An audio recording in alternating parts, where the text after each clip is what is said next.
Okay, anyone else want water?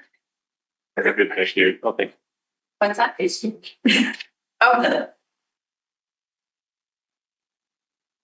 We will call this North Kootenay Services Committee meeting to order at 10 a.m. We acknowledge and respect the Indigenous peoples within whose traditional lands we are meeting today. Until Dr. Watson gets back to in favor. So a motion to adopt the agenda. So moved. All those in favor? She's carried. And the minutes have been received. If there's any errors or omissions. No, I'm good. Have been received. And we have no delegation. So we'll go into old business, which is the McDonald Creek contract update. Welcome everyone. Who's going to lead the discussion on that? Is that you, Ivy? Or what else? Good morning. Through the chair, I can lead the discussion if you like, or perhaps Robert or Chris would like to take that on. Not sure. Yeah. Do you want to lead, Eileen? You've been kind of firsthand with this. I can always chime in as needed. Sure. Okay. So good morning, everyone. We met, I believe, about a month ago to have the first discussion around the McDonald Creek operational and maintenance agreement. Joe's with us today, standing in for Stuart. So, Joe, you're probably not familiar with this particular agreement, but basically, the RDCK owns a water system just on the border of the Village of Kaslo called McDonald Creek, and it's operated by the Village of Kaslo. And so we've had an operational and maintenance agreement in place for, I guess, a little bit less than 20 years. It was signed in 2007, and it's time to either extend it or renew it. And given that there was a lot of information in the old agreement that was no longer needed because so many things have happened since the first agreement was signed in terms of paying off upgrades to the water treatment plant and things like that, we are proposing to have the board approve a new agreement. The last time we discussed, we had a look at the new agreement, and since then we've had some conversations around things like cost sharing capital, upgrades to the water treatment plant or any of the infrastructure that's shared between the two systems. And there are a couple of proposed changes in the agreement.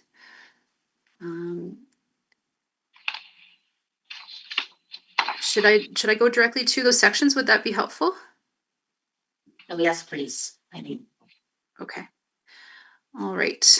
I'm sure I can share my screen, but maybe what I'll do is I'll just go to the sections, and then if you need me to share my screen, then you could just let me know. But I'm just going to open it up here. Basically, in Schedule B, I think it's section 1 of Schedule B, and I'm just going to, I've got a couple of things open here, so I am just going to go to a little bit of an easier place to find the agreement for myself here. But if you just get down to Schedule B, this is where we were looking at, that was something that came up in the last meeting, was just to make sure that we had something in place to make sure that the cost sharing of the infrastructure that is used by both the McDonald Creek system and the Kaslo system, that we're contributing to that in a proportionate way. So basically, Schedule B, actually it's section 2, sharing of capital costs. We made a little tweak here. So what we did was we added a definition for proportional number. And essentially what that is, you'd have to go back up to the definition section to have a look. And we added a definition, and I'll just read it out. So we're looking at sharing costs by a proportional number, and the definition there is proportional number means the number of active service connections in the service area. So the service area is also defined, and that is the McDonald Creek service area divided by the total number of active service connections in the service area plus the municipality. So that would be the proportional number. So then I'm just going to go back No, I'm to an east. Schedule B. And so we'd be looking at doing that. And then the one thing that came up that Uli had questioned at the end of last week was then we have a line in here to say that grant funding will be deducted prior to calculating contributions. And he thought that it might be better to change that wording to grant funding will be deducted after calculating grant contributions. Just because it would basically make the contributions by each party a little bit more, I guess, weighted a little bit more equally, is my understanding. The other change that we made was that we extended the notice that the municipality would be required to give the regional district around any major capital upgrades. So this was another point of discussion last time, was we had 3 months notice, which is really not enough for us to budget that in for the following year and to get it into our financial plan. So we extended that out to 12 months, and that is same Schedule B, Section 5. So just extended the notification there for any capital upgrades. And I think those were the main changes that we made. So I'll just leave it at that, and if you have any questions, then please let me know. All right. Thanks, Eileen. Robert, did you have any comments on any of those changes? In particular, the one about the notice and the commentary that Uli had offered last week. Can you give me what section you guys are in? Because I don't know where you're at. So if you can give a section number, that would be helpful. Through the chair, towards the end is Schedule B. And we're looking at, sorry, my screens are jumping around a little bit here, but we are looking at Schedule B. So this is on page 14. Schedule B, sharing of capital costs, is where we made the changes since we last looked at this at the end of October, I believe it was. That's helpful. Thank you.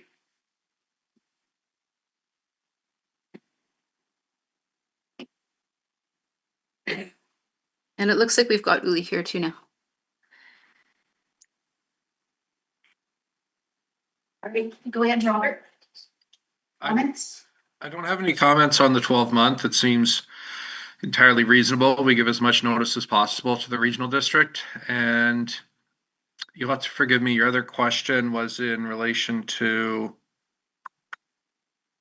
The comments that Uli had offered regarding the application of grant funding. I haven't had an opportunity to digest Uli's email, so if he's on the call, it might make sense for him to explain it. Yes, I do see Uli on the call. So go ahead, Uli.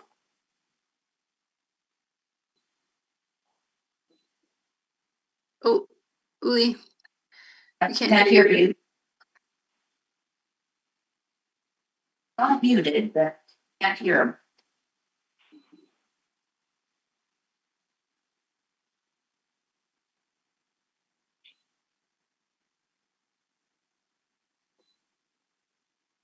Can you hear me? Oh, that's better. Okay, good.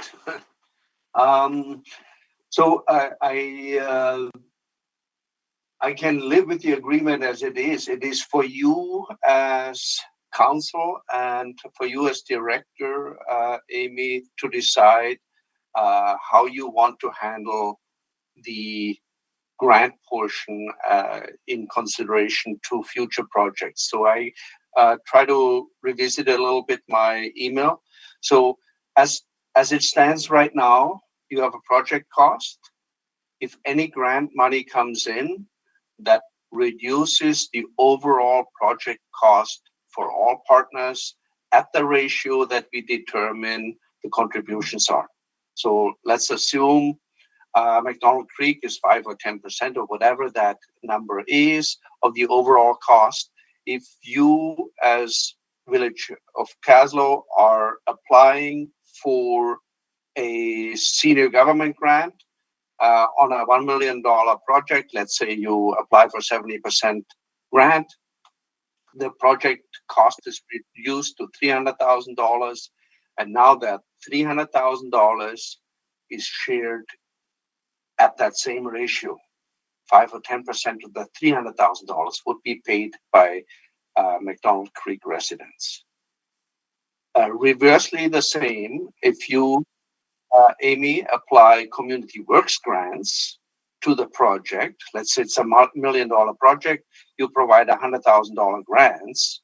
The project cost is reduced now to $900,000, and the $900,000 are shared at that 5 or 10% ratio.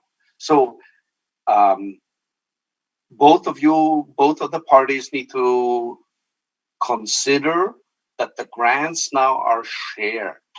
The benefit of the grants is shared as it stands right now. If you're okay with that, that's totally okay. But you need to consider that not everybody may be okay with sharing the return from grants. So, Director Watson, if you have community works and you're okay providing 90% of your grants, of 95% of your community works grants to benefit the Village of Kaslo, then that is fine. Then it can stand as it is. Yeah, I'm not following anything you're saying, Uli. I need the actual formula. Like, where in the agreement does it say what is the funding formula that we apply? I need to start there, and then maybe I can follow what you're suggesting. I don't have the agreement in front of me. Maybe Aline, you can refer to it. But ultimately, what the text in the agreement says is that on a connection basis, number of connection basis, the cost for capital projects is shared. So let's assume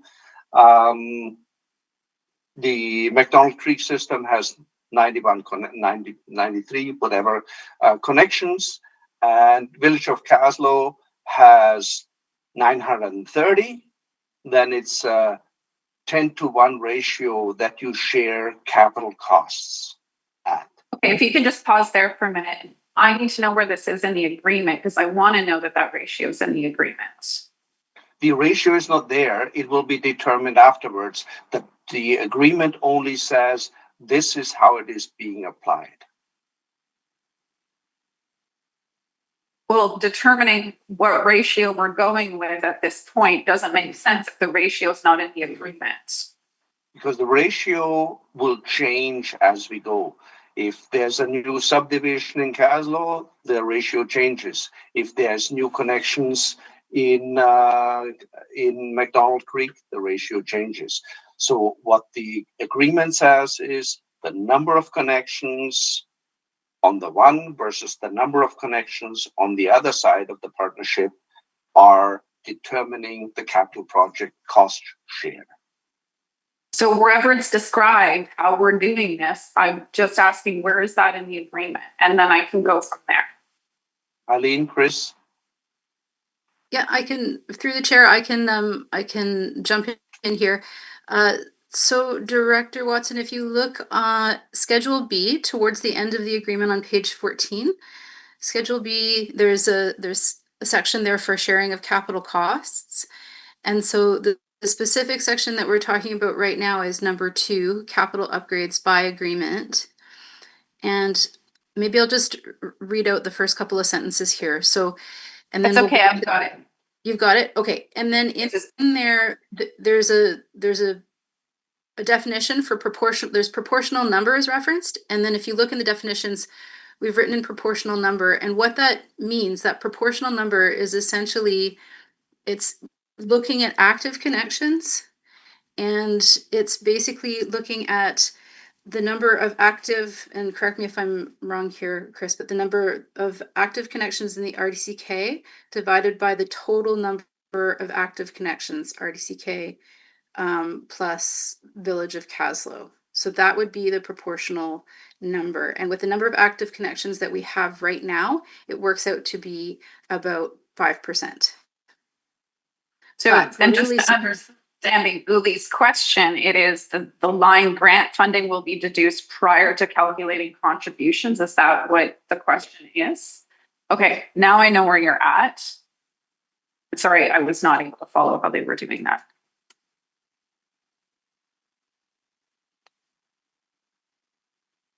So, Uli's question was whether you were fine with it, grant funds being applied first, and then it reduces the Area D, the McDonald Creek users' contribution, versus them being applied afterwards. Like, So my question would be, how does the Village of Kaslo do it? If you're applying for a grant, how are you applying your portion of the grant? Is it to the total cost of the project? Or is it to? well, I guess we can just use the UV treatment as an example, which is, I think, the only thing that we've done recently, which would be considered really major capital. And I'm not sure how that was treated. Do you know, Robert? So Or- maybe sorry, go ahead. Yeah, no, go ahead, Lee. So in the past, we have dealt with it differently, and that's why I raised it. So in the past, Village of Kaslo, I believe, had a federal provincial grant, and that benefited the portion of the Village of Kaslo. The overall project cost, and I forget the percentage we applied, the overall project cost was determined. The McDonald Creek proportion was specified, and then that percentage was paid. And I forget, Amy, you probably would know better if we did it from grants, from Community Works grants, or from reserves. But the provincial federal grant offset the Village of Kaslo portion on the project. And the Community Works project or grants, if there was any, would have offset the McDonald Creek's contribution to that project. So each grant benefited each particular partner. So it is applied post-project cost, not pre-project cost. So I actually have a ton of questions not related to this. So I'm wondering if we can go through those and then it might help me grasp that they're trying, like right now, if that's what's in the agreement, that's fine. It's not a concern for me, but there's contradictions in the agreement. All right, go ahead with your question, Sam. So I first wanted to ask about the Excise Tax Act. Why are we referencing the Excise Tax Act? That's usually related to products.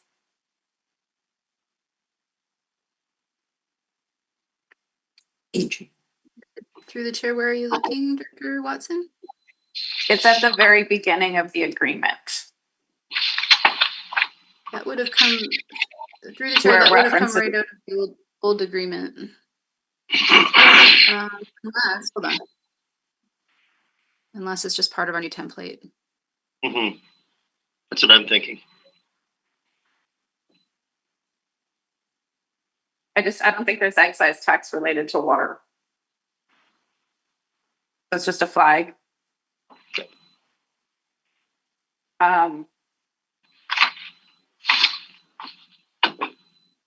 When it comes to, so budget and financial administration, which is in, I believe, Schedule A.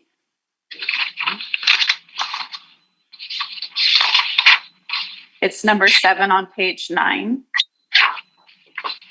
It contradicts who is informing users of increases. when it comes to, so it says budget and financial administration, the municipality agrees to prepare and deliver bills, user fees, that all makes sense. Collect all user fees, collect penalties. Provide the RDCK with copies of financial statements, water treatment plant. When it says collect penalties, later in the agreement, it says we collect the penalties and enforce them. So that was contradicting. And I knew this was an issue before. So I'm just wanting to clarify, I guess, whose bylaw, whose penalties apply to this system is because we reference the village water users, utility rates and fees.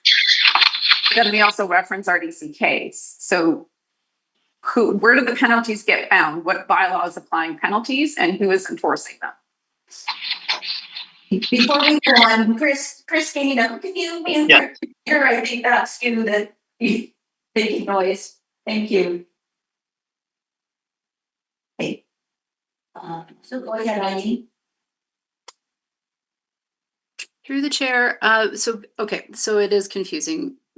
Basically, so we have got a utilities rates and charges bylaw, and in that bylaw, when you get to McDonald Creek, what it says is to reference the McDonald Creek bylaw for whatever they're charging for the different kinds of accounts and what their penalties are. Now, what happens later on is that we basically so that's where they will send out all the communications. They send out all the bills. They send out all the communications to the customers. And then basically later on, we make, so if there's anyone that transfers to taxes, then that goes through our finance department and we pay that back to the village, if that makes any sense. So as far as penalties go, it would be the municipality that would collect those penalties under their rates, fees, and charges bylaw. If there's any payments that are completely defaulted on and that have to transfer to taxes, then we do that on behalf of the municipality and we pay that back to them to make them whole.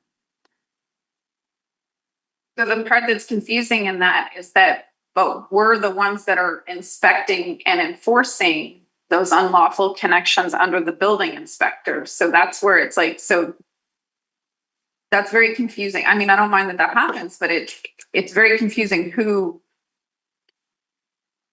who's enforcing it, because we're saying the village signs the penalties. We're enforcing it through building inspection, which won't catch all of them. Penalties for late fees on payments would be collected by the village, but you're right. If it comes to, say, an unlawful connection, then that's something that our officials would look at and determine what needs to be done, and then we would apply our water bylaw to any fines. So I guess there's penalties for late fees for billing, and then there's fines under our water bylaw that we would administrate for things like unlawful connections if somebody was to connect to the water system without being permitted, or any violation of our water bylaw. So overall, I think I have more questions, but right now it's remaining very confusing to a resident or to anyone that wants to report a penalty, who they're going to. So one of my main questions was, are we updating the McDonald Creek bylaw to embed this agreement so people know where to go? Because I feel like that's a lot of the confusion, is they don't know who to go to for what. So does this agreement get amended to the bylaw? How do we ensure that bylaw captures how the system works? Through the chair, I think you need to split out penalties for late billing and larger offenses that would be applied under our water bylaw. So this Section 7 budget administration, this is really billing. This is for billing. But for unlawful my main question is, where does this get captured? How does the resident know this? How do we reference this? If it's just an agreement on an agenda, where does this get referenced in the regulatory realm? So Section 15 talks about unlawful connections. And so this is where we would have to work together with the Village of Kaslo, because it's probably going to be, it's probably going to be the Civic Works in Kaslo that are going to know about these unlawful connections before we do. And so we would have to work together with them to identify where the unlawful connection is, and then send somebody out on the ground to investigate that. Yes, sorry, that's not my question. The residents in this area, when they want to know what's the rules, how does this work? What I'm asking is, you have a bylaw for establishing a service that just gives you a map and says we can tax up to this amount. Everything in this agreement is how that works. And what I'm asking is, how does this become transparent to the public so they understand? They want a new connection, who do I go to? They have an old connection, they need to disconnect it, who do I talk to? That stuff is where we're seeing discrepancies, because people don't know who to go to. And so I'm just looking for how does this get embedded in, which generally is the public facing document, the bylaw, or is there another way it gets the information, the process is provided to residents? I'm not worried about how we work out the process. I'm worried about residents understanding this is how the system works in dual management. Through the chair, I mean, that is something that we could work with the Village of Kaslo and include on the annual billing information package. It's Yeah, I something that don't we think do for all that's the water systems. Sorry, I didn't catch that. the bylaw needs to capture the rules of engagement. Like, we can't just have a bylaw with a map and how much we can tax for with no information that says how is the service provided. That's what I'm trying to capture. So we can, that doesn't have to deal with approving the agreement today. I'll get back to the things in the agreement that are contradicting, but I need that captured because I do believe that's where a lot of things are happening that are not being taught. I'm trying to get this into the forward facing element where residents can reference, oh, this is how it works. Thank you. Instead of being asking the director, asking this staff, asking that staff, it needs to be written out publicly.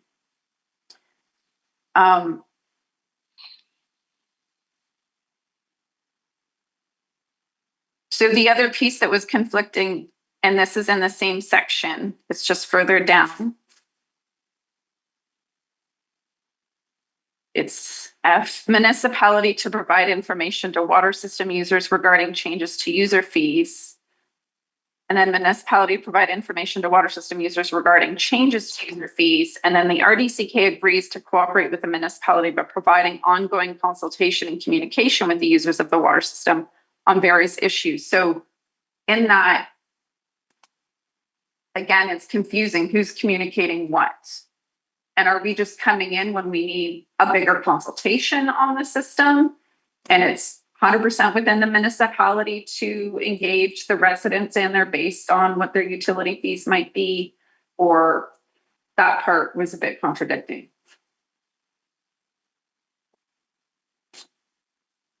Well, through the chair, this agreement is an operational and maintenance agreement. So this is basically just us agreeing on how we operate and maintain the water system. That was something that came up, was how would, because we don't, the bills are sent out by the Village of Kaslo. So that was something that came up was, well, how would people know if their fees are going to increase, who's communicating that? But all that is communicated through the village, and they collect the fees. So I guess it may be outside of the scope of how that is how we're communicating with the public outside of an operational and maintenance agreement, which is for that purpose, operational and maintenance. But yeah, we do have this clause in here around consultation between parties that we should be communicating those things with each other. So because it's in the agreement though, that's what I'm trying to verify. Is it does say the municipality provide information to water system users regarding changes to user fees. And then right below it, it says RDCK agrees to cooperate with the municipality to provide ongoing consultation on this process. So next year you could be changing your utility fees and there's an expectation that the RDCK is involved in that. I'm trying to clarify that. It would help if we can be specific to the section we refer to, so that we can talk specific to the section you're You have to confirm it. This is I want section to know 9. the section number and page, the same as you had asked. Yeah, so it indicated it is in the same section we were just in. Hold on. Go to page 10, section 9. Thank you. Yeah.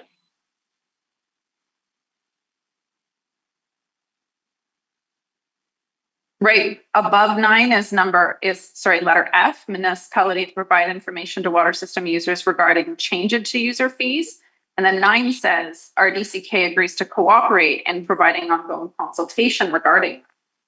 So I'm wanting to clarify the expectation through this agreement. So we know if rates are going up and you want RDCK to be a part of that consultation, then we need to be ready with that and be there for you. That's what I'm trying to clarify. Yeah, through the chair, I think that could be worded a little more clearly. I think it's a reflection of, how we currently have been communicating with residents. If we do get inquiries, they're to come to us again for, new connection type requests, and operational requests would go to the village. So I do think that we could clarify the wording in that section.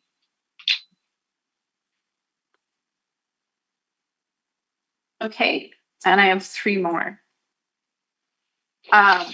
It does not state who sets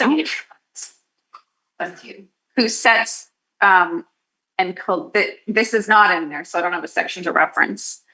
Does not state who sets and collects the fees for managing connections. So if there's a new connection, a request for a new connection, I would assume that's the Kaslo fees and utilities. It's not our connection because we have them as well. So the agreement should state who sets those and collects those.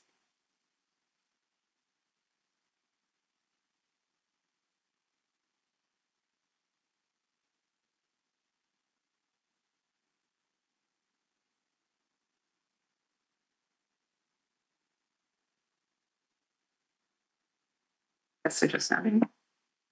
Yeah, well, but they're looking for reference in the contract.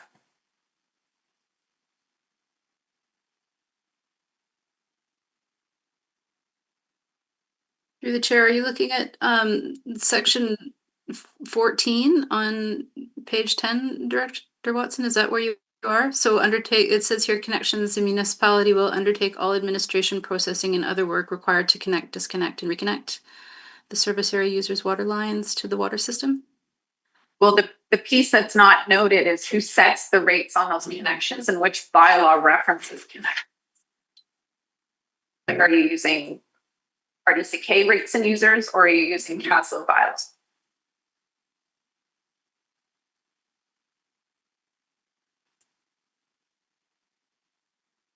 Have a look at our rates and fees bylaw here, if you give me 1 minute.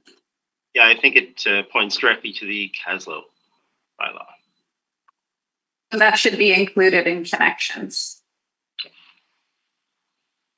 In section 16, we still have section 16, maximum number of units served. It says 92, but in brackets, it's 93. I think that's just a typo. It's 93.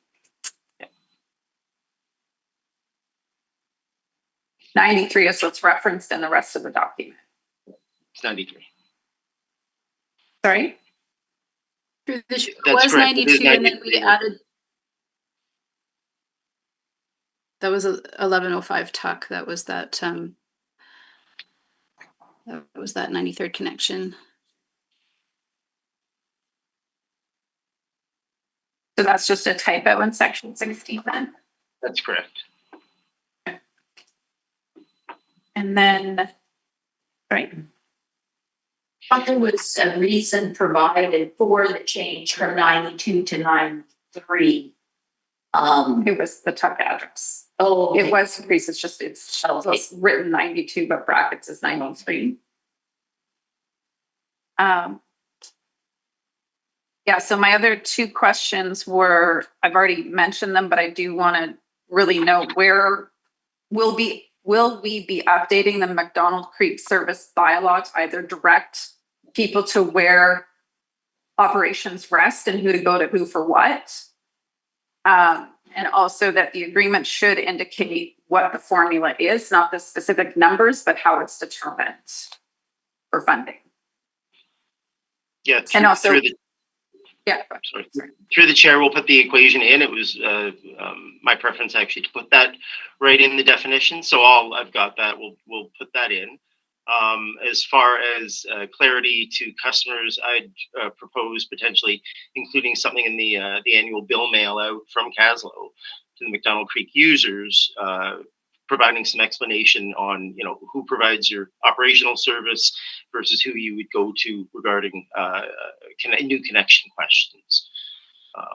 Going to the RDCK versus Kaslo. So we could include that if the village is in agreement in the annual billing and as a go forward item. Unfortunately, that doesn't address the need of people. Like, the bylaw needs to reference who's operating the system. Currently, we have a bylaw that gives very little information. So it's not just current users, it's who is it delivering this and how do they then reference this agreement in terms of expectations. So I do think our bylaw needs to be updated to say, this is where it's Kaslo's fees and charges, this is where it's RDCK's. That remains unclear and has been a problem. So I'm trying to address what has been a problem. Overall, the agreement's fine. Back to Joe's question, other than those things that were conflicting to me, they were confusing. Back to Uli's question about the funding ratio. I would stick to what we've been doing, which I believe is what's in this agreement. And I think that that is generally how any funding ratios work. I've also been completely amenable. Like, when I have community works available more than I have offered it. I offered it for Kootenay Creek, things like that. So I don't also stick to what's in this agreement. You have Joe with his hand up. Go ahead, Joe.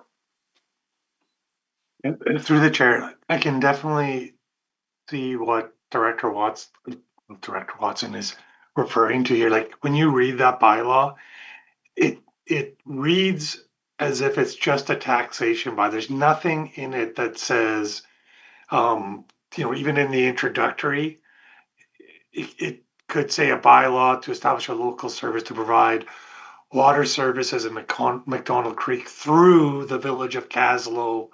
Like, something in there that describes who is actually the provider, Chris. Like, so much of this conversation seems to be about, to Chris and Robert, seems to be about who the owner is. And I think that is where I can see why, if I'm a public member and I was to read that, I actually wouldn't know who it was that was providing it, because it's going to be on my RDCK taxes, but all the services are provided through the Village of Kaslo. So I could definitely see where some wording in that needs to be updated in that bylaw. Well, through the chair, why don't we take that bylaw? We will update the wording to provide clear information for the water users on who does what as far as Kaslo versus the RDCK, and bring that back at probably the next meeting. I think we were to give direction on that. We should think about it. Go ahead. So I'm making a motion, Christine, that we direct staff to update the McDonald Creek Service Establishment bylaw to reference the operational agreement.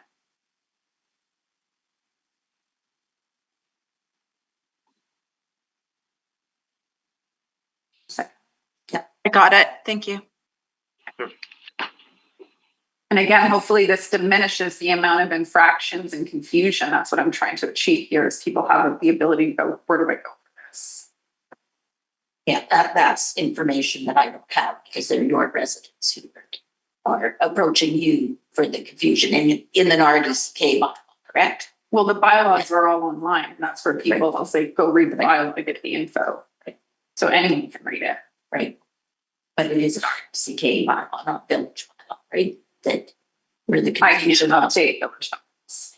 but that you're referencing the issues with is the RDCK bylaw, not referencing the proper procedures Yeah, I'm referencing the issues residents have or people moving to the area where Kaslo starts seeing infractions. And we don't have anything to reference to say, so where do they find the info about how we're supposed to do this? That's what I'm trying to capture. Okay. Just through the chair, was that carried? I missed the. I'm just gonna do that. So all those in favor? Yeah. It's carried. So then back to the contract itself. Are there any other items on the contract and the contract length? There was one other one that was confusing, but I think it's just a historical reference. Schedule B, page 14, when you look at sharing of capital costs, number 4, maybe that was just included in terms of, says, because the RDCK has provided excess system capacity to the Kaslo water system, direct contribution sufficient to supply water for 93. The municipality agrees not to require taxpayers in the service area to share in future capital costs related to the expansion. But then when you read number 3 and 2, it says we do agree to participate in that. So I'm just not sure what clause 4 is about. Is that just to acknowledge we provided significant funding in the past? Because we're not saying we're not doing capital. We're actually included in the process to include capital. So it just seems a bit, that was another one that seemed conflicting to the 2 previous notes.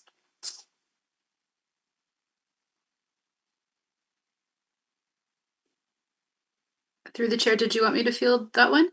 Yes, go ahead, Eileen. Or were you asking other members of staff?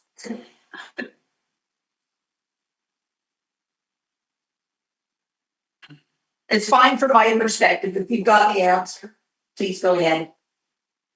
Okay. Through the chair. So my understanding of this clause was that, and this came from the old agreement as well, was that initially when the McDonald Creek water system was first developed, that the regional district contributed to the expansion of the water treatment plant in order to be able to provide the additional connections for McDonald Creek.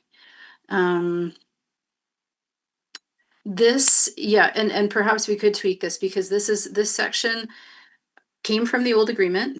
It hasn't changed other than the number because of that 1105 Tuck Street connection that came in later on after the original agreement. But we are covering off how the capital costs will be shared more thoroughly by adding what we just added to number 2. Yeah, so maybe we could look at rewording that a little bit as well. My understanding of reading number 4 to 2 and 3 is really just articulating that we will participate in upgrades to the system and the legislative requirements, but if the system wants to expand, that's what number 4 says. And I think that's a bit subject to the context, because if the system's expanding, and when you look at Allen subdivision, it's actually, if we're going to get into affordable housing, there are more units potentially in there. So we would be interested in participating in expansion of the system to support increasing available units. So I think number 4, other than acknowledging the historical contribution, should be subject to the context of the expansion, not just, no, we don't fund expansion. I think that's an old thing. Does that make sense?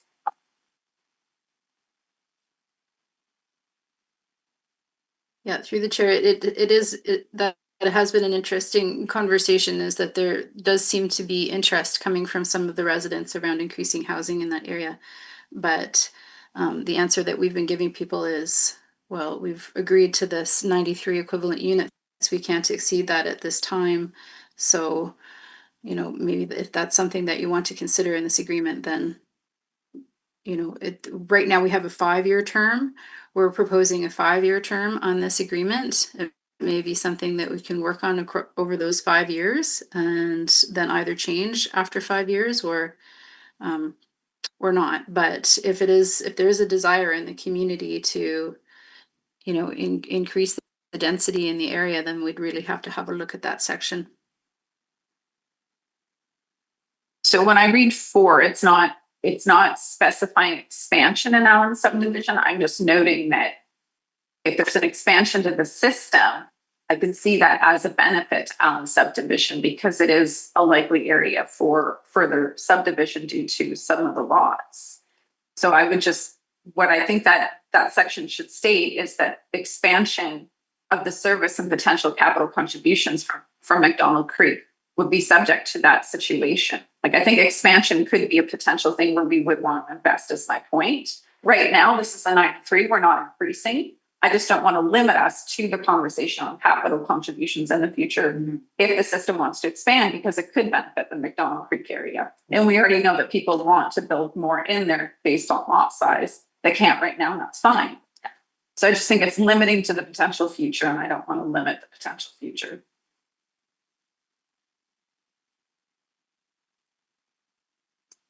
And this just references the units in McDonald Creek, right? Because the village's core, what we would be concerned with is that we provide for our residents first, right? To ensure that there's sufficient capacity within the system to service municipal residents.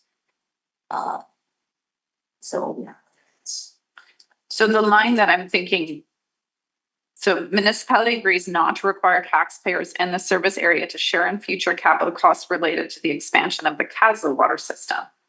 I think that that's subjective to, like, I would be open to that discussion, noting that if you're increasing Kaslo's water system, that could increase capacity as well. So I wouldn't be opposed to that discussion. I don't want to put an agreement where we don't support expansion when we know expansion could be something that's important for everybody. It does say unless the municipality and RDCK agree in writing. So you could just leave it and I just don't want that off the table 100%. But that's not what the agreement is saying. The agreement does allow for that discussion. It just says it is not that the Village of Kaslo can expand because they have 2 more subdivisions, and then the McDonald Creek subdivision needs to contribute in that. It leaves that door open to have the discussion. It just doesn't allow for an expansion without that consultation before. So no exception, you have to consult, and I think that's fine. It just leaves the door open to it. That was my primary interest.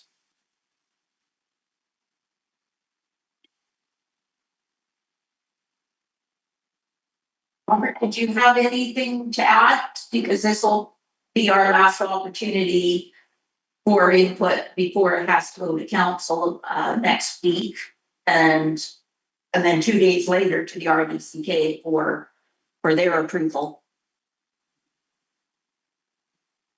Through the chair, I don't know, based on this discussion, I don't know if it's going to appear on the agenda next week. It's Monday. And I don't know if we're going to get all of these adjustments done in time for the agenda. So, that's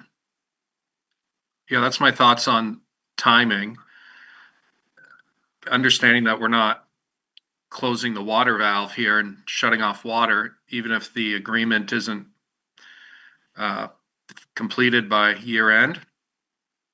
And I think village staff, RDCK staff just need time to take what the both of you have provided here in the way of information and then read through the agreement again and make sure that it's all clear, and before coming back to this table with what we think is a clear agreement. So I kind of think we're going to be back at the table discussing this in January or whenever the next meeting is. Does that sound about right to the RDCK staff? Well, I mean, through the chair, I think that we can incorporate the changes that have been recommended today in the draft agreement quickly. I think we can pop these in today and distribute them. As far as a bylaw update, of course, that'll take longer, but not, this agreement isn't dependent on that. So I think we could make things happen in pretty swift succession. But Chris, that's, and I can say for sure, but that is something we should think about.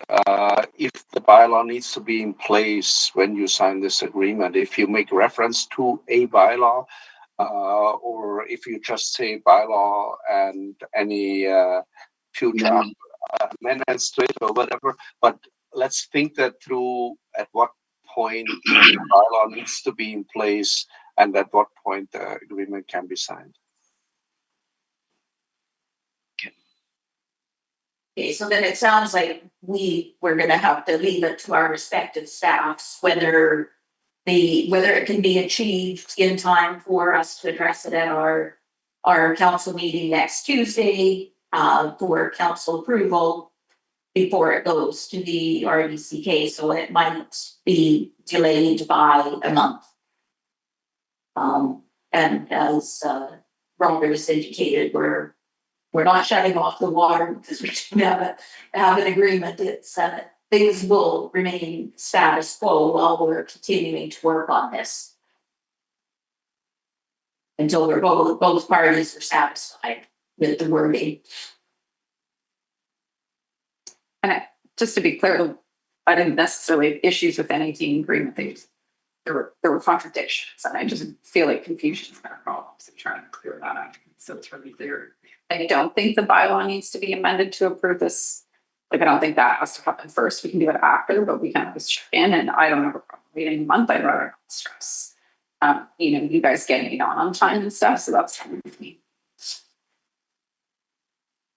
Because Robert would have to be able to analyze the changes and come up with a staff report to provide to council, because council really hasn't had the opportunity to see this at all.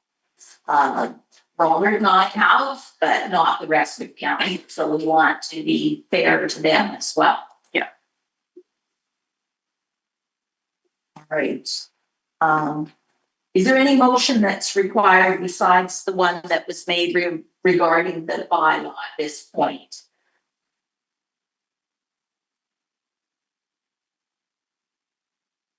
I mean,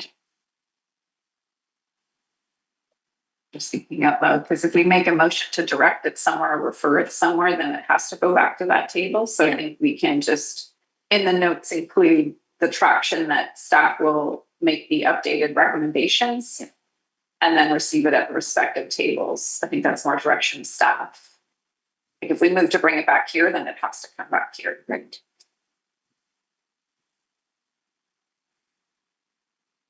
Christine, did that make sense?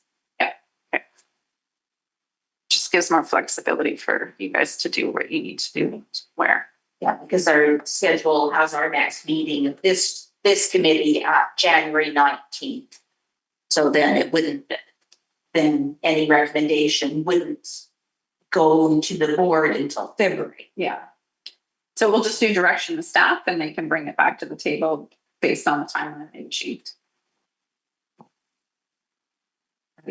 Does that work? Yes, that works. Okay. Anything further before we go on to the next item? Is that? Thank you for letting me go through all my notes. You're welcome. All right. So then that brings us to new business and budget discussions. So we have Fire Chief Stoops and what's your role, Dan? I'm Regional Deputy Fire Chief. Yeah, sorry. All right. Good morning. Lead. Yeah, Nick's gonna back up with some information, but I'll take the lead here on presenting this. So we have about a $70,000 increase ask for 2026. I'll go through the main items and anything that you have questions on, for sure, happy to do so. I'll first bring your attention to one small error that doesn't actually change anything in the budget, but just to make sure we understand where it says Ainsworth on the fifth line down there along the top. That's actually only 12,500 from Ainsworth, and then there's a 35,000 in there just from last time we had the architectural review. That was part of the community works grant, and then it gets spent on that. That's now going to be removed from the budget entirely, so we don't have to do that anymore. So that 47.5 will now just be 12.5, and that's the contribution coming from the Ainsworth area. Sorry, Ainsworth is usually about 22,000. I have it in the budget for 12.5, but yeah, I can look into that further. It usually is. In previous years, it was like last year, it was 12.5. I'll make a note and look into that for sure. Okay. Yeah. And at the very bottom of the budget where it says capital expenditures, 35,000. The down payment note is actually in reference to 2029 when we go over the 5-year plan. But that 35 is the architectural review. So that's the money out after the money in. So that will be removed from the actual budget. So it doesn't change the outcome. Just want to make that clear if there's any questions. And I will look into that Ainsworth portion. Going to salaries. So that's where we see an increase from 165 to 193. So Chief Scoose now has a full officer roster. I know. Yeah. I realized it's 12.5 to Kaslo and 12.5 to Balfour. Yeah, that's what. That's the split. I was like, no, it's 22. Sorry. Yeah, no worries. Okay. That's So we're good there? Yeah. Sorry. Understandable. So yeah, Chief Scoose now has a full officer roster and has not had that in the past. So that's an increase in stipends and hourly rates. The anticipated goal is 5 new recruits. Maybe we only get 2, maybe we get 5. 5 would be great, but with new recruits comes additional costs for training. And then we do have the highest call volume in the RDCK out of all the volunteer departments. So we're on track for about 180 calls this year. Is that still looking? It might even exceed that. Yeah. I don't have the numbers. Yeah. So with every call out, we have additional pay to the volunteers and then also with their new recruits. So that's why they jumped that. And then just the CPI increase for Chief Scoose's salary. Okay. And if we move on to the next jump would be learning and professional development. So training, going from 16 to 28. And this is hopefully if we get the grant, that cost, we would not utilize that full ask. But we don't know right now if we'll receive the grant or not. If we do receive it, that will not be fully utilized and it will be a surplus. If we don't receive it, then the idea is that is used up. We need to finish current training for current members for the 1001 program, and then also with those 5 new recruits, there'd be a bunch of additional costs.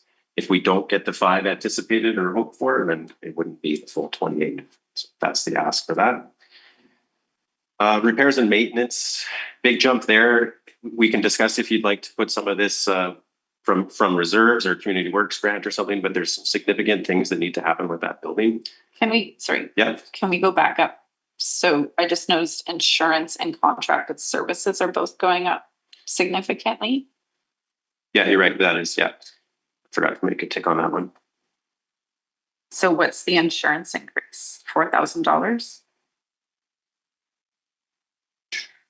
We'll look at an actual. Okay. Actually, the budget Yeah. is only 100. Yeah, so it's not going up. It's just the actual is 10,000. Oh, I'm on the actual to date. Okay, my So we apologies. may lower that. Okay. We could sneak a little bit, make that lower. So I'm hesitant to do so though. That's okay. Yeah. I was reading the wrong line. Okay. And then same with contracted services. I see it now. Yeah. To date versus budgeted. We So could see a lot of snow that brings that up closer to the 17 by the end of the year. But maybe not. That's all dependent. But then the repairs and maintenance, which is where you were. That's the big jump. Yeah. What is the big jump for Yeah. that? So if you can back me up on any of this, but overhead door openers, we need that. There's a bunch of still manual for that. So there's a request for that. The front apron water mitigation. So quite a bit of pooling of water. And then in the winter, that's obviously even worse. But that does weaken the pavement going forward. So we're getting more and more pavement damage as the years go on. Yeah. So in the winter with the ice for sure. Yeah. We don't have any adequate storage for flammable liquids and things like that, lubricants and stuff. So one of those flammable liquids, yellow cabinets, can put it in there safely. And then finishing that storage shed behind the fire hall. Right now we're at a place where significant effort was put into it, and then it kind of just languished for a couple of years. If we don't finish that, we're going to start to see degradation of the current build. Whereas if we do sided, get that done properly, then we would maintain what the money that was put into it. So these are all estimates for that. And like I said, if we don't want that to come out of the operational budget, we can discuss other means if you're supportive, like community works or public reserves. Can I go ahead and flag that one? Can we look at reserves for that one? Yeah.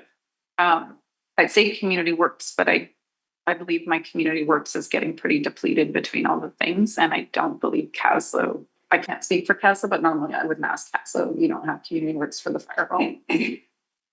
No, and even if we did have community works, I think it was pretty much budgeted to be used with the projects that we've got municipally. If I recall correctly, there was very little left in that. Okay, so I would just say then reserves at this point, if we can look at reserves for that, noting that they're not operational. We're not creating a deficit by doing that. They're one-time purchases that we're not gonna, okay. Yeah, so I'll leave.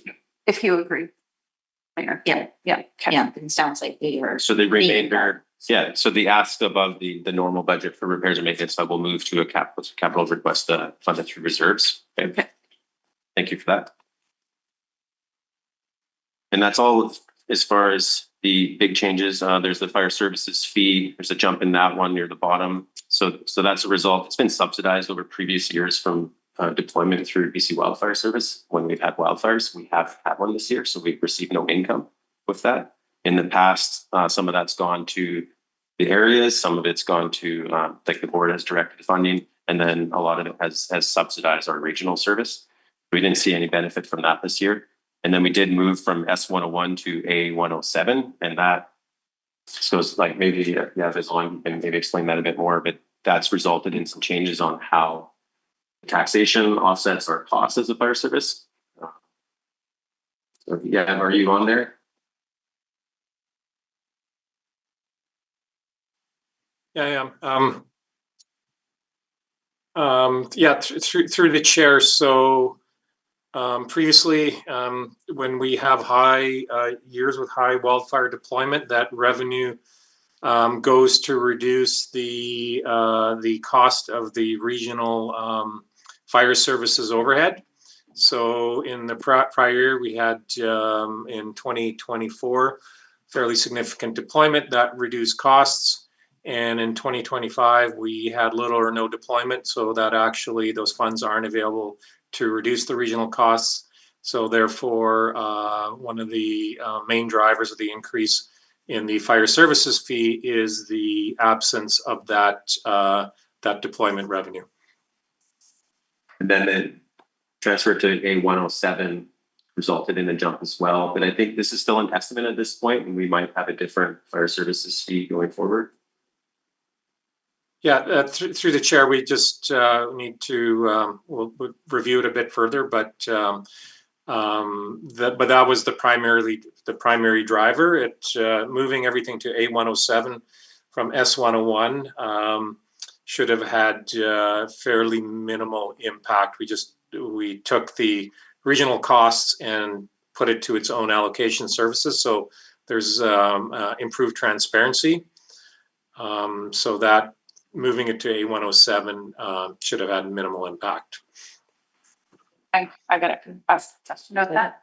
So, yeah, sorry. So this means that there is no fire services overhead going through rural administration now, and is A107 only regional fire overhead? Yes, thank you. Yeah, so A107 is only regional fire is regional fire overhead. S101 will get a component of that cost. We were charging, I believe, 25% of the regional fire chief's cost and some administration costs to S101, and we'll continue to do that just for providing general fire oversight for across the regional district. So there will be a transfer that account 59540 will A107. But the costs, all the costs that used to live in S101 are now being planned and will be shown in A107. I'm sorry, I don't know what A107 is. Sorry, A107 is the new regional fire services allocation service. So we now have two services that are covering the regional overhead, S101 and A107. And who are the taxpayers in A107? A107 is the taxpayers are all the taxpayers of all the fire services. So A107 is going to have a balanced budget, and all the fire departments will pay into A107, just like they used to pay into S101 before. And we still have S101 also doing 25%. Not 25%, 25% of the overall regional fire budget. It's 25% of the regional fire chief salary and of the regional fire administrator salary. I think Chair CAO explained that at the first budget meeting we had in October. I think he covered that off. I mean, I remember it, sorry. Yeah. I don't remember A107 or what the purpose of it was. So I'm just trying to catch up to that. And does it relate to the increase, or is the increase only because we didn't have wildfire deployment, which was subsidizing that? The main part of the increase is the absence of that deployment.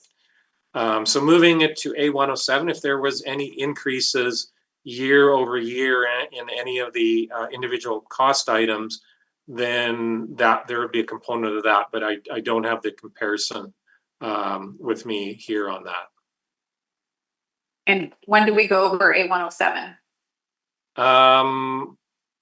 We would have to add A107 to, if we wanted to do that, we would probably have to add it to the January, either the regular board meeting as a budget item or the special budget meeting, which probably would make more sense to do that.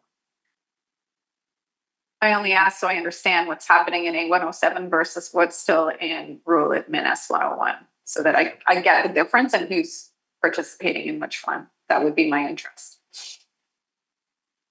Sorry to Okay, we'll work on something for A107. Unless you recall the conversation, I forget. Lost that, so okay, I don't recall specifically. Okay. No. Thanks, Judy. Okay, yeah, carrying on. So, and then at the very bottom, you'll see a down payment for a new engine, but that's just a comment that carries over from the 5-year plan. So the new engine would be coming in 2029, 5-year extension put into the current one. And that's where we can discuss. We've had some preliminary discussions about this, but we could come up with some more planning. So again, just to review some options we have would be to purchase a new engine. The ones that are coming online and that were just purchased, they're about $850,000 for other departments. So if we do this, a few years from now, we could expect $950 sort of thing. So that's the new engine, which would give us 20 years plus any applicable extensions. Then we could also get a used engine. So generally, there's about 10 years left on them. You get maybe $650,000 would be the cost for one of those. So it ends up being very similar if you wait out the time, but it does come with some other problems like out of warranty, more maintenance, that kind of stuff, and some unknowns.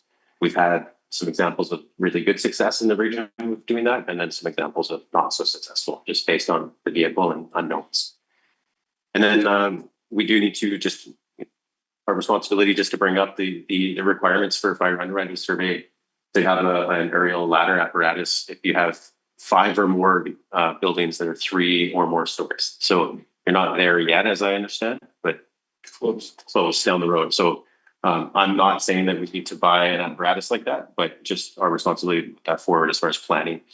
So one other option would perhaps be to get a used engine right now for less cost, and then that maybe buys us a little bit of time to review on whether that aerial apparatus is really needed in 5-10 years, rather than be stuck with a brand new engine for 25 years and then find out in the middle of that we need to actually have an aerial. So, or I guess a third option is that we buy an aerial right now. And that, so we would use, I would suggest some smaller aerial apparatus, which would be referred to as a quint. It's kind of like a multi-purpose engine that it's like a fire engine with a ladder. It's not as big as the full, urban ladder trucks. And that would probably be about 1.2 million. So yeah, not happy numbers to discuss. I'm just putting forward the options there. Do you want to go ahead? No, go ahead. How close are we to 5? My understanding through the discussion we had before, we're at 4 now. Oh, wow. Yeah, so one more. And you would, and again, like that's a fire underwriter survey. That's their recommendation. Like it's not like you won't have fire protection or something if you don't meet that. Oh, okay. But you know, like, and we don't offer fire protection for insurance purposes, but understanding that it is directly related, but out of our hands. So anything could change as far as regulations. That's the recommendation that FUS would give to the insurance companies on protection ratings. Yeah, so we don't have a say or a choice in that. Yeah. We're just presenting the options. What do you think? Well,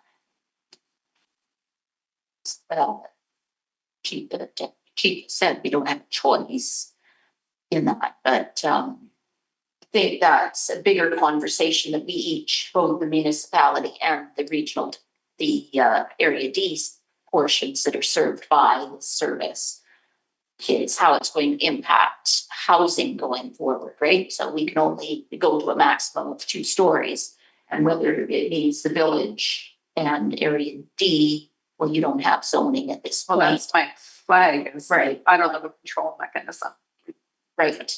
But that we limit heights now, the current height limit is 3 stories.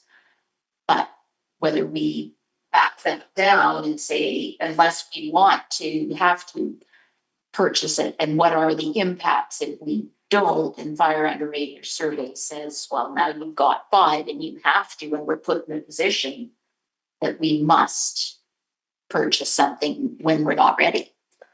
I see Dax again, you've got your hand up. Go ahead.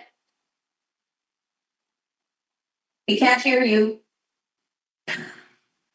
Great. First thing, yeah. Unmute. Thank you through the chair. I'm catching up to the file in these budgets. I just wanted to offer the that there is a necessity to align whatever apparatus is going to be going with Village of Kaslo Fire Department to whatever your growth strategy is.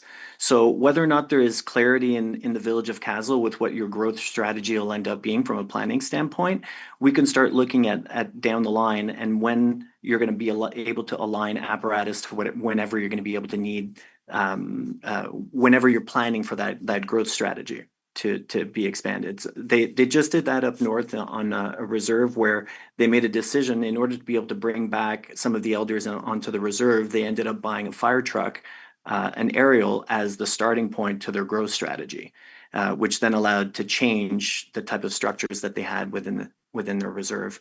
So just something to consider.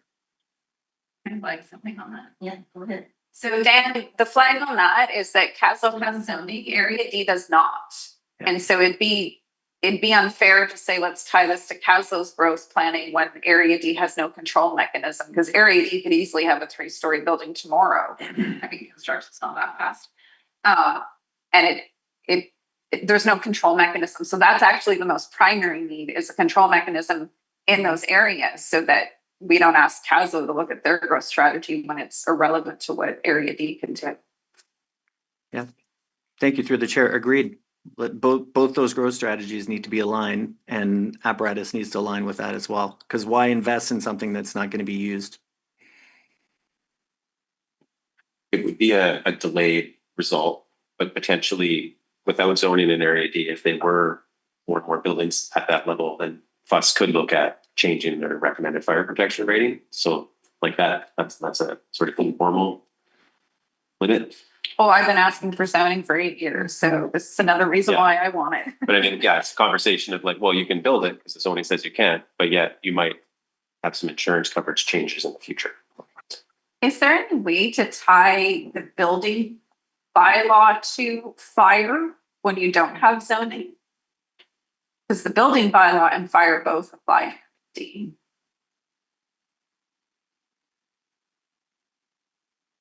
whoever. Through the chair, we can only enforce fire code, and fire code doesn't take over until the building code's completed. So if there's a new build, that would be on the building code. Once the building is complete, it would be handed over to fire for fire. Yeah, I was just looking to see, because the building bylaw does apply in area D. Could we amend it to do that gap until we have zoning in place that says in area D, the building bylaw limits this many stories? That was my question, which would be a building question. Yeah. We could make suggestions and come to us. So dance again, if you have an answer. Through the chair, I can't speak to that, but it could be something that the regional team in collaboration with Kaslo Fire Department look at, and then we're able to come back with a more kind of comprehensive recommendation about the apparatus and how that would align to building and planning, both in Area D and the village. If that makes sense, Dan, I'm throwing out some ideas here. I'll ask for a little lenience as we get to know how it would work together. That makes sense. Right, and further complication, if we look at a ladder truck, is it's gonna need a home. Yeah, and the quint would fit in the current building. Oh, okay. Yeah, thankfully that building was built adequately. Okay. If we were to get a full urban sort of aerial platform, that probably wouldn't work, but we don't need that. So the quint's not much bigger than an engine that you're used to. Right, so then gonna ask for opinion. In your opinion, would the quint be sufficient for what we have? As far as From what I was anticipating Kaslo's growth being, yeah. Like you're not gonna be building, like 6-story skyscrapers and things like that. So and if Kaslo ever did reach that level, we would be looking at new equipment anyways. Yeah. Yeah. And the price difference, sorry, was $850 to $1.2 million. Yeah, it's $850 for apparatus like right now, like real time that have been purchased. So, and then it's about 1.25 or 1.2 for a quint. Good God. in today's dollars. In today's dollar. Yeah. We're planning, looking at 5 years out at this point. Yeah, and when I put these numbers out, like just using the current engines that are, there's 5 of them that we're purchasing. These aren't like with all the bells and whistles and stuff. Like it's meeting the standards. Like that's the cost of these engines. They can get far more expensive.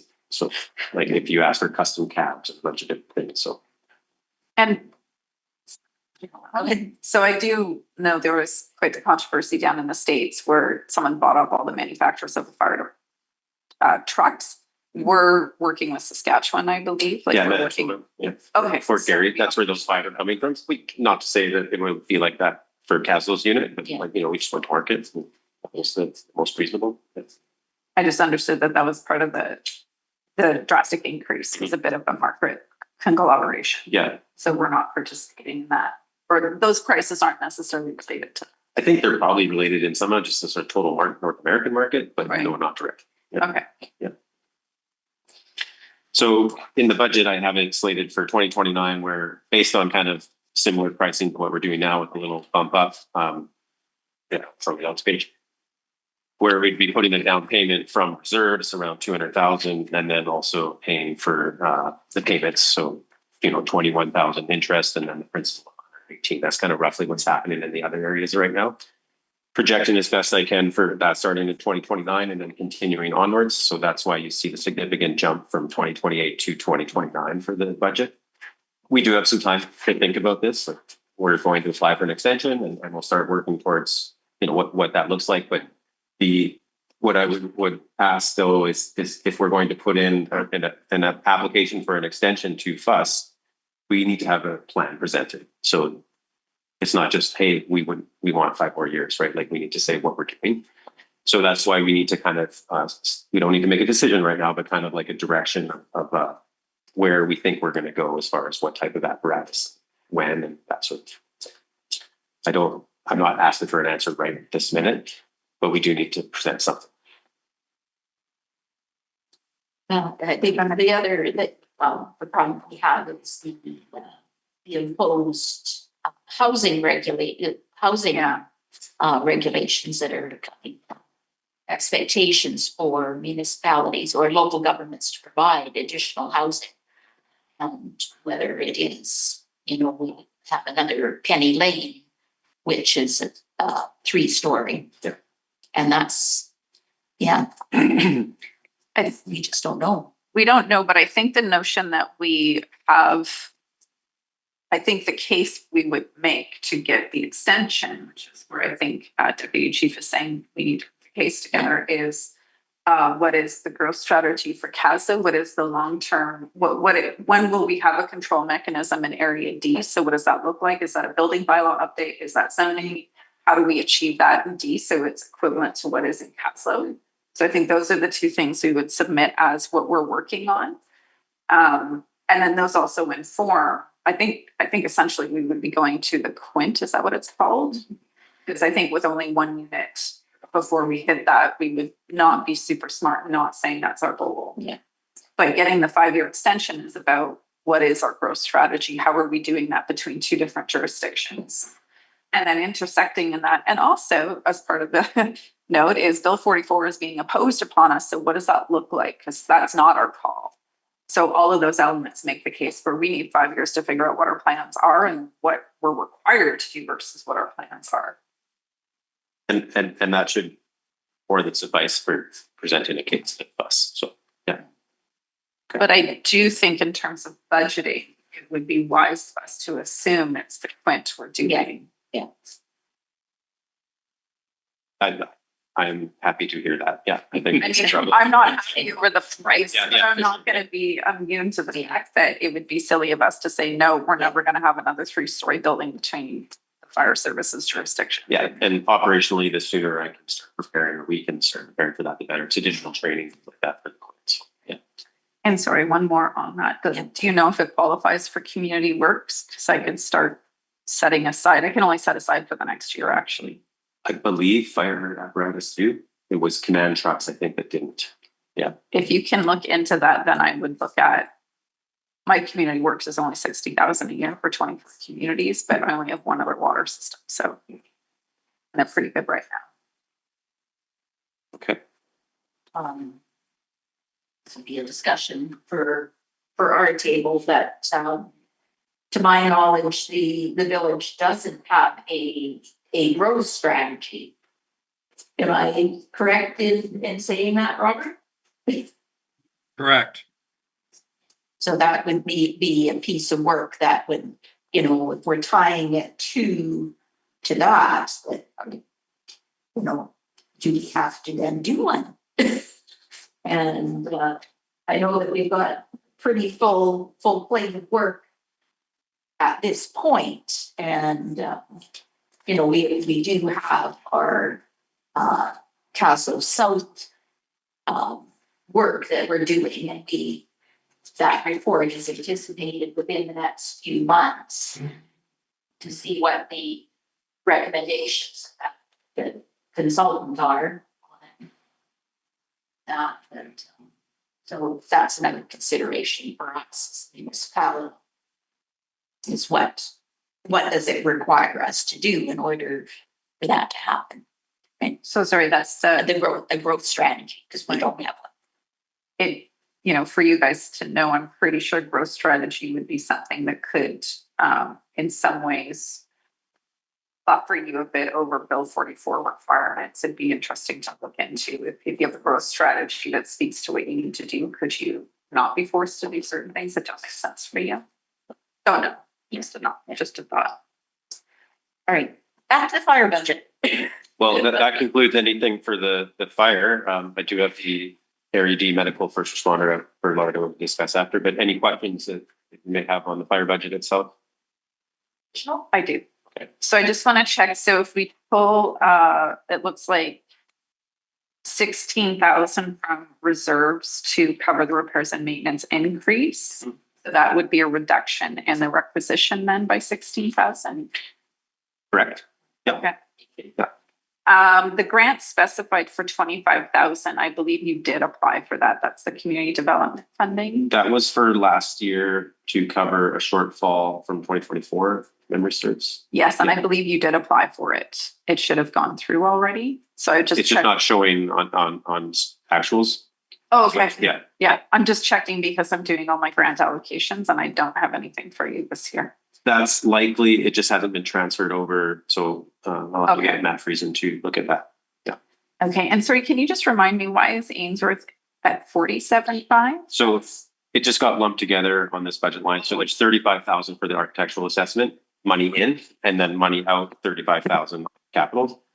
Just disregard that now, that will be zero, so it will just say 12.5 for Ainsworth, Okay, just money in from that contribution. okay, After I made this budget, it was then explained to me that we're not doing that anymore for all who currently have exhaust extraction. yes, Yeah, whereas Which I before was- we had every hall intent. yeah. And I was using Community Works for that, Yeah, that was the money in and then the money out. yeah, so Okay, so yeah. that goes back to. That'll just be zero now. It won't change the budget itself though.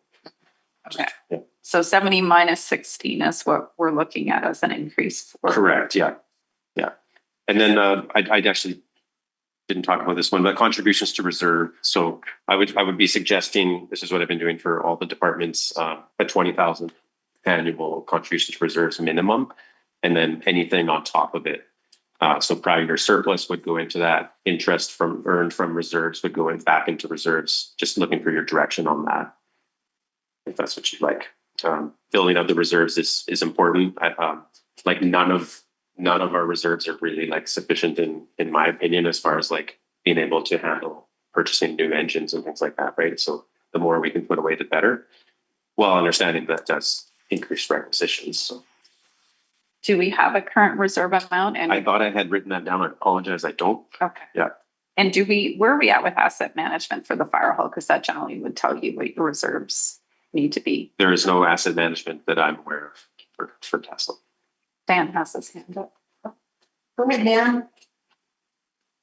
Thank you, through the chair. Dan, through the chair to Dan, if possible, would your note in unit 4 be accurate on that line that says current reserve? As It of would be 2025? now, yes. I'm going to look at it after I printed this off. So if you have that. I do have that. So current reserve as of November 25 is 276,566. 276. Minus 16 for Yeah. repairs and maintenance, and then we're looking at a 1.2 million purchase in 5 years. Yeah. So in order to even make that down payment in 2025, we have to keep putting something. We're barely there right now. So that's why it's identified with the 32,000 additional contribution. So that's the 20. Where's the 2026 contribution to reserve, close to the bottom there. It's additional contribution over 20K default.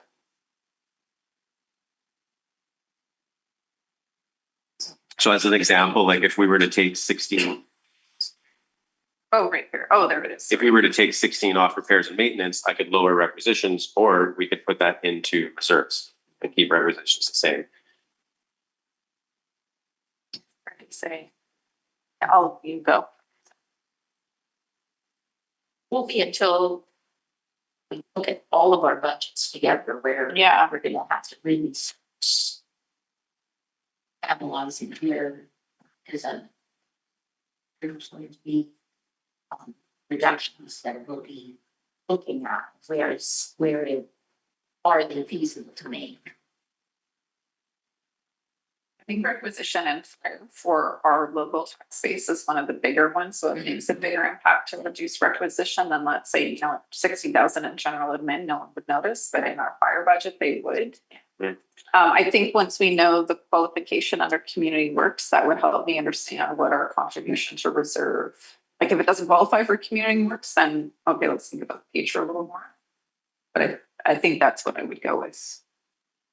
If that makes sense. To reduce requisitions. Is that what you're saying? Sorry. At this time, I think reducing requisitions. Assuming community works covers. Qualifies. And then further to that, when you do discuss with, Uli's not there now, but when you discuss community works with him, can we pre-allocate or pre-apply? Because part of my consideration is we can only commit within our term.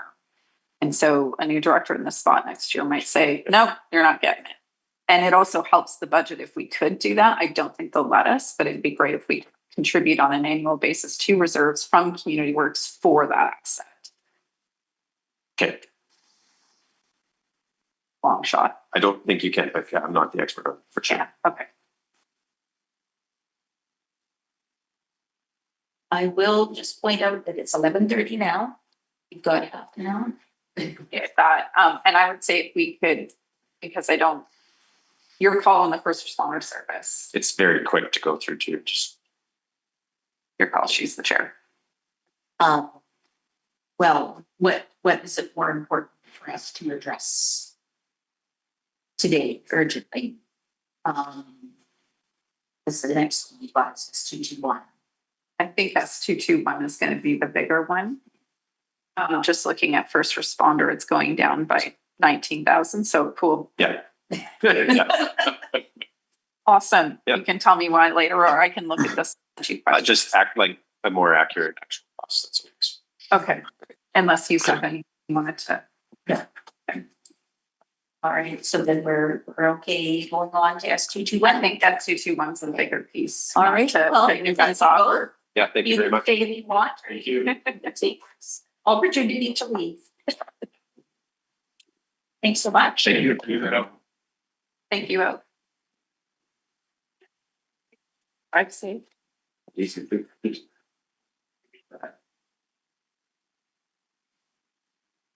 Oh. Look at that budget. Through the chair. Through the chair, I just want to confirm, so they'll bring it back to the next meeting with the revisions. Is that what you're hoping? Oh, we didn't do that. No, we should note in the minutes that we moved the draft fire services budget with repairs and maintenance at 16,000 coming from reserves. And that remaining amount goes into the draft budget. I think it's good if we note it. Yeah. Okay, got it. Moved. All those in favor? Motion's carried. All right. Okay. Joel, is this you gonna lead this discussion? Are you still on there, Joel? Yeah, through the chair. There you are. Carrie, are you able to just turn your camera on? And then Carrie and I will work through this with you. Just a note that we're not finished doing the work that's required in order to submit the budget. So I just want to point out where the things that we're still waiting for in terms of actuals, just to determine where we're at. I need to point out that I made a mistake in our budgeting process last year. And that is, I budgeted for grants from Area D coming to the service and not going to the proponent. So what I did was I budgeted a revenue from Area D and the total expense of the grant request in the expense line. So what that's resulted in is that the regional district, when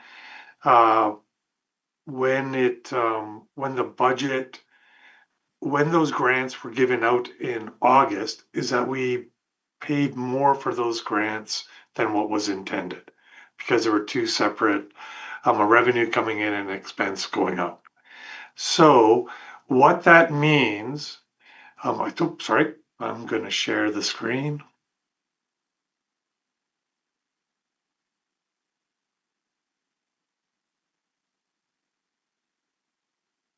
So what that means is that this amount that I've highlighted on the screen, that $14,030 is not coming into the service. So that's not there. This $14,030, that would be a topic of discussion for this meeting. That would be the Area D. That's assuming that there's Area D grants still coming. So just to note that those are two places. I don't have that coming in. And this, I believe, is going to be a topic of discussion.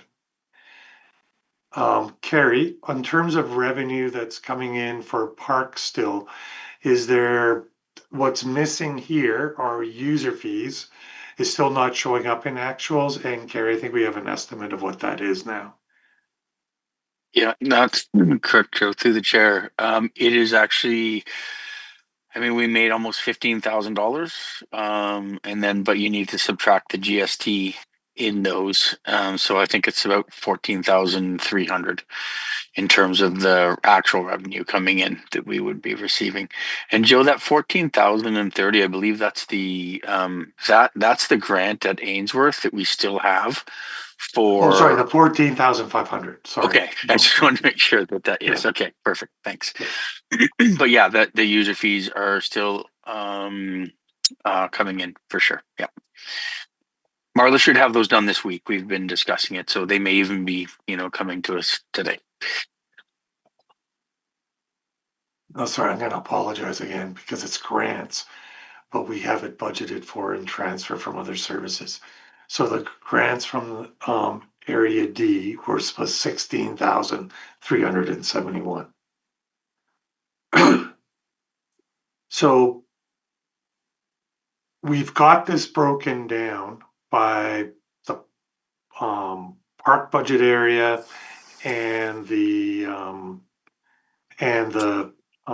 other areas. So I just thought that we would go through the park budget area, and so Carrie, the first one that's up is Ainsworth. Can we just slide yeah. the transfer from reserves at 94,000? What were we doing? Yep, through the chair, I can answer that. So those funds are the funds from growing community funds that we had. Okay. So we applied for those grants. Anytime we do that, we just make sure that it equals out to zero, right? So if whatever that's coming in, whatever work we didn't do that much work, but whatever that work was would go out and it should equal zero. And then coming into next year, you'll see that reduction or whatever we think we're going to do out of that reserve. So it wasn't actually from reserves. That was from the Growing Communities grant. But that was put into reserves. Yeah. Yeah. So we had to put it into a reserve. So it had to be placed someplace. So it's placed into, so if you actually in our reserve, we have what we call the regional parks fund. And then we have the growing community fund, which is in the reserves.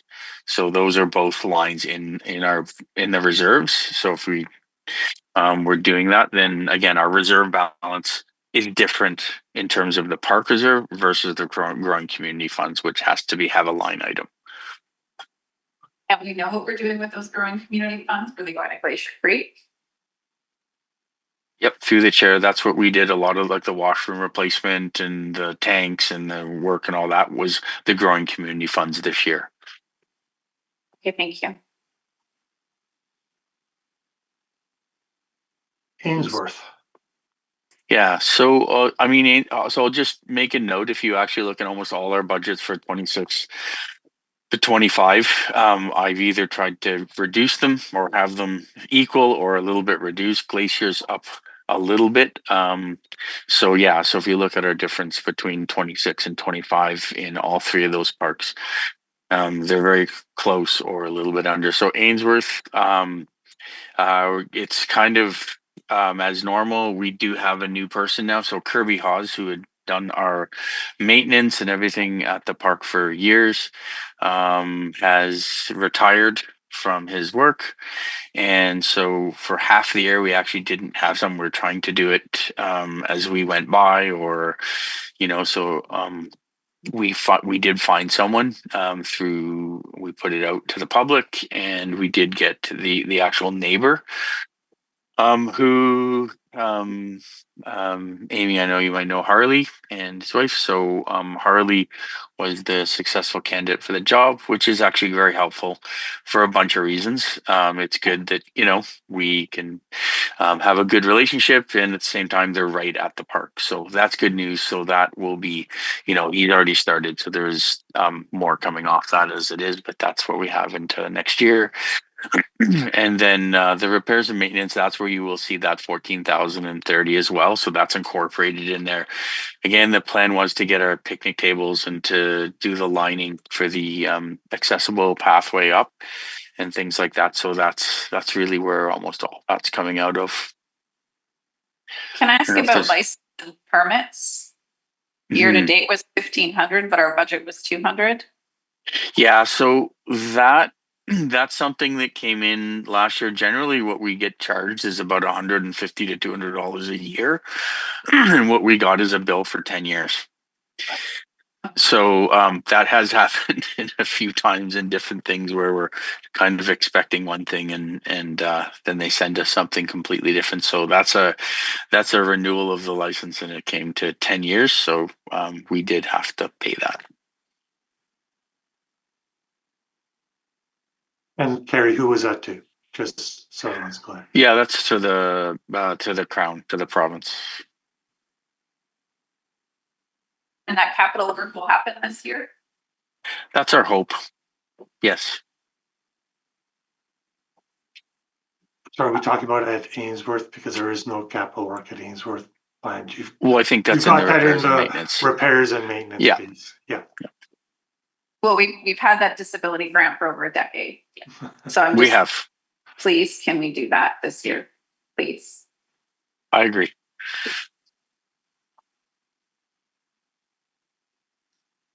All right. Through the chair, if you wanted to go to Glacier. Yeah. Unless there's any more questions on Ainsworth. Yeah. So again, this is the one thing about as you know, we'll be putting out for a new contractor this year. So really the little bit of extra money that we have, so applied there, hopefully this year is we won't be putting in for security, but we'll hopefully have a new contractor, and we may need to up that slightly in terms of just the pay that we're doing when we put that out. So that's in there, and then a lot of the we're going to continue on doing, some of the things that we've had to do with washrooms. We may try to replace a couple of the tanks under the washrooms, not necessarily the washrooms themselves. Again, the goal in that, and that would be under the capital things, is the goal in some of those things are to reduce the amount of time that we have our pumping of the washrooms. I mean, that's an expensive venture for us, because when they come up, it's usually about $3,000 to $3,500 just for them to come all the way up and pump the washrooms.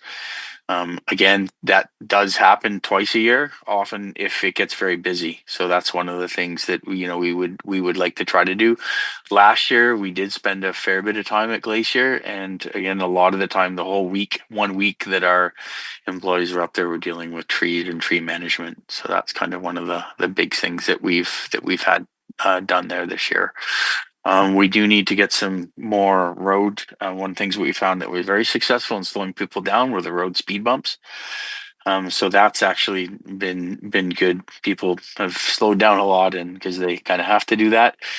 We have to do some fencing repairs, just a few of the fences, and continue replacing a couple of the picnic tables and the fire rings that we're eventually getting to for the whole park. I have a couple of questions. Go ahead. So do we have anything in this budget this year for debris control? Well, that's the stuff that we were going to try to do this year. So like I say, last year our staff went up and did all the tree stuff. So our goal was to have our staff early on in the season go up there and collect some of the driftwood and then pile it and burn it. So sorry, Carrie, the reason why I ask is that by August that's not the same debris, and the debris does pile up, and I'm concerned because BC Hydro pays for debris control on Kinbasket and Arrow, but does not on Duncan. So if we have an allocation in the budget for debris control, if you could please send that to me in an email, because I am trying to get BC Hydro. I asked them for their agreements and they haven't gotten back to me. But we know by August, any control you do early spring is kind of irrelevant. That's through the chair. That's correct. So generally, the only way that we can do it, I mean, it is very difficult, as you know, when it gets so busy in August, for us to, what we can do and what we have done in the past is clear some of that debris off of the boat launch in particular, and then it has to be the following year where we go and collect the stuff that's there and then basically try to burn it from the previous season, because the water doesn't come up until late July, August, and at that point is when when a lot of the debris is there. So at that point, we have to, go. I mean, something that we could do. I mean, it's a little more difficult just because we never know when the snow is going to fall, but we could look at doing that something in the fall.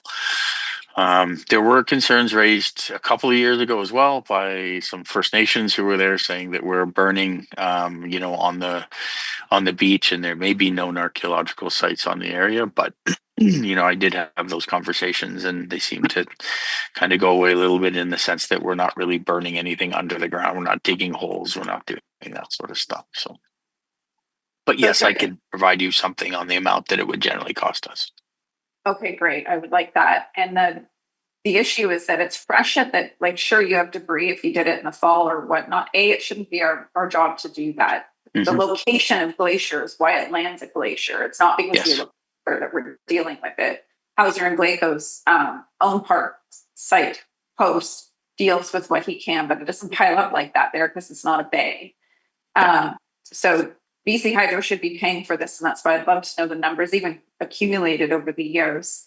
And if we are doing it, the difficulty is freshet is what we're actually dealing with in August, what comes down through freshet. I guess it gets bigger if you haven't dealt with the fall. Two other questions, and I know we're tight for time, so I'm just going to ask them one after the other.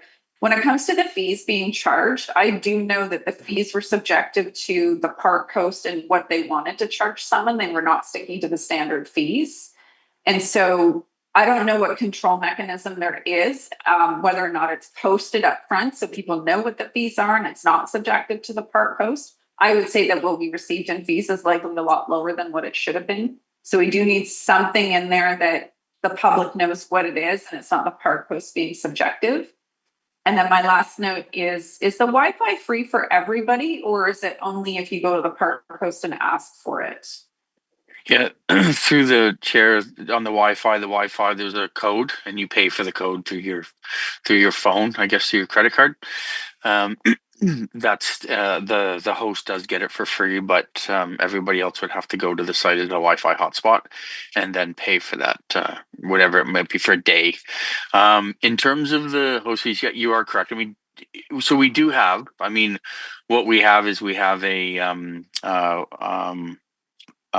notebook, and we also have pay slips. So that pay slip should say exactly how much is on it. And when we hand all of that over to our finance, including the note deposits and things like that, they should all match.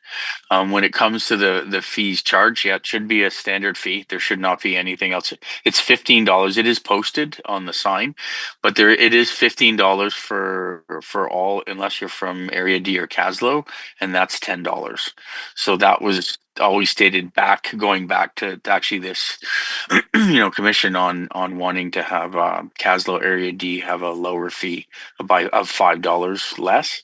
Again, we can change all that and make it one way or the other, 15 straight or all around, or up the fee. I mean, that can be a discussion. We generally have that through our fees and charges, but ultimately that was a decision to have $5 less if you're from Area D or Kaslo. And so if someone states that they're from Kaslo Area D, then it would be $10. So that the park host should have a standard. There should be no, you're getting less than me or I'm charging you more. That would be something that we would have talked to them about, a number of times. So if that's happening, then, we would, it would be good if someone would mention that. We can go have that conversation. Because again, our way of monitoring that really is to make sure that the books and the deposits are in sync. Yeah, we can take the fees to another conversation just because of our time today, but it is one that definitely there's variances depending on if you like to did, and we'll stop there. So, and that shouldn't happen, and that will not happen again when we get our new host. Yeah. Thank you. So, and then Lardo, it's fairly similar. Like I say, we've reduced a little bit in some of the fees. It was a great meeting. Happy that we got up there, and again, I took away a couple things, and that is that it seems like, a lot of people are pretty happy with the park, which is nice. There's some issues for sure that we are hoping to address, but overall, I was happy to hear the comments that we had. The one thing that we didn't have in here was the possibility of a survey. We're just kind of going through that. There's been emails back and forth even this morning on how we're going to do that and what do we need to survey the whole park, or do we need to survey really the boundaries on the private property side, as the real concern is as people start to develop their properties on that side. So that isn't included in here. That if you see in the salary, the work that Jen had done up there this year is, I think that's been very successful, and the community found it very successful, and there were lots of really good comments about what was kind of happening there. The contracted services, like you say, that $18,000, that is according to our contract. If the person was to work the complete amount, like there's some variability in that contract, and the specs on it being clean, but at the same time, the amount of time, we have a maximum amount of time that the person would be spending there, but they don't always spend that time there necessarily. But that's the maximum if in 2026 they were to go and do that as a maximum amount of time. So yeah, that's kind of the scope of the overall budget. Did you, I just want to ask Mayor Hewitt, you think you were copied on the minutes from that? And if not? Yeah, I did read them, yeah. Okay. The only distinction being that, it's minor, but I think the takeaways, just to be clear, the only thing in the budget were things already in the budget, which was signage, picnic tables. There is a request to review the turning radius, and if there's anything we could do to improve the turning radius. But if there's more than that, like if we're we have to take down trees or something, then that would come back for budget and discussion.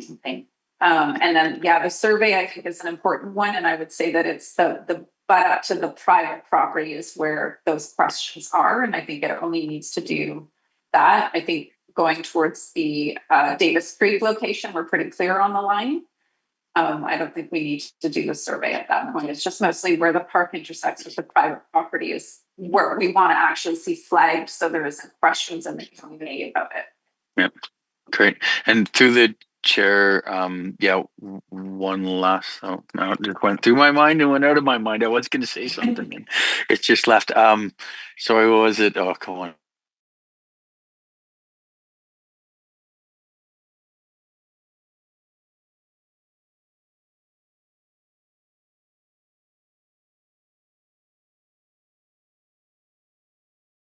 Post one on the garbage can and actually put it up there already, so that may be there already. Thank you.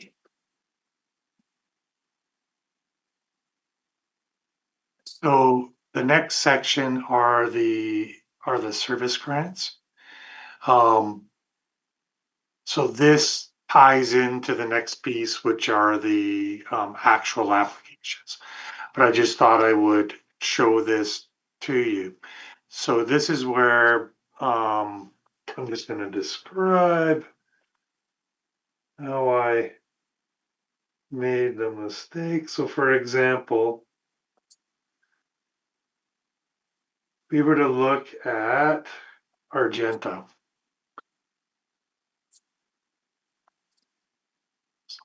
Oh no. No. You can label them. Somehow the work orders got cut off. So that doesn't help you. Argenta's the first one, the 12,450, I believe. Is it? Thanks, Amy. Yeah. That is actually Argenta is the 10,700. Where is it? Oh, Joe, got the 5-year budget open, don't you? I do. I don't want that one. Sorry.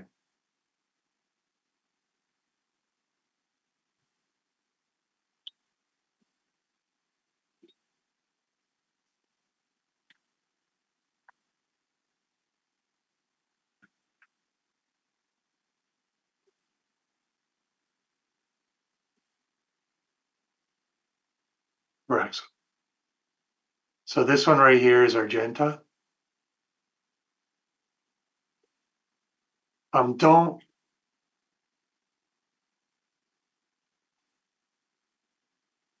So this is Argenta. In 2025, the amount of the grant was, sometimes don't look at the numbers that are in the actuals. That's where there's been miscodings. So I've already got those changes being made right now. But in 2025, where I made the mistake in the budget, is that this says 9,515. That should have been 9,515, but less. 2038. Correct. And so I budgeted for that up in revenue, that contribution, and that piece. What was given was 9,515. So, so to note that these would have been the requests last year from those associations. The problem is that what we approved to be funded from this service is less than what I had here in this budget. Comparing their request from last year to this year, this is correct. The big change this year is there's a $7,500 request from Kaslo Curling for the ice scraper. Normally, you would have probably considered that a capital request last year. They have it kind of in operational, but in their detail of their notes for their grant, they point out that 7,500 for the ice scraper. The grants request compared to last year for Ainsworth is the same. For Lardo is slightly up from the 47,789 to the 41,233. Argenta is up the most for those grants, up to 12,450. Kaslo Rec, the contribution to the arena through to Robert, I don't know if that amount is still sustainable, but that amount remains the same. The arena operation, like the ice sheet piece, has remained the same. Kaslo Curling Club's operational has remained the same. So those are the primary differences in that piece. So just to speak to, first, I want to let my colleague here know that, so this is how I did it last year. I was giving grants to reduce taxation. Yeah. And I'd been doing that every year. I'm not going to do it anymore, not because I don't want to support lower taxation, but because it's constantly complicated and we never get the numbers right. And the amount of work it takes for me to go to the organizations to know where to apply, it's just not, it's making a lot of extra work. Yeah. And so over the years and plus they apply for more than just what the grant subsidy is that I'm doing, or the taxation subsidy. Right. Like for Lardo Valley Hall, it's an additional 7,500 every year. Yeah. They all ask for more than what they're asking in taxation, and I've been funding that. Yeah. So to simplify and to keep things clear about what goes through taxation, I'm not going to subsidize the grant operational requests through the service. What happened last year was as Joe said, he, for whatever reason, decided to do it like that last year. So it means that they got their full tax amount. Yes. Only one of them actually applied for the grant difference, and that's Johnson's Landing. And they are currently meeting with their board to review what are they doing with that extra cash. That's how I found out that happened. Okay. Because they said, why did you send us another grant? Yeah. And I said, what do you mean? And we went back and we're like, oh, financial grants went through. The total amounts, not the amounts they were supposed to be. So error made. To prevent those errors in the future, and because the halls tend to completely lose track of what they're doing where, I don't want to subsidize the operational funds anymore. And Johnson's Landing is the only one that got more than what was allocated here. The rest of them I verified never applied for the difference. So I did want to let you know that. And through the chair, you know, what happens, I've got 57 of that, 57 of these services. And, yeah, you know, this is where sometimes we have different practices and different services. So the other services, when there's a grant process in the service, if it's going to be funded differently, it gets funded as revenue so that it, but yes, I would definitely agree with Director. It's getting far more complicated than I think what we were intending. And if it's helpful for you to know, like I put this in my newsletter, but I don't ever send it to you. I'm just highlighting and I can send it to you. They've all received at minimum an additional 10,000 in grants for operational and capital needs. Like these were all grants outside of requisition. And then these were the requisition amounts I had, and only the Johnson's Landing 1.5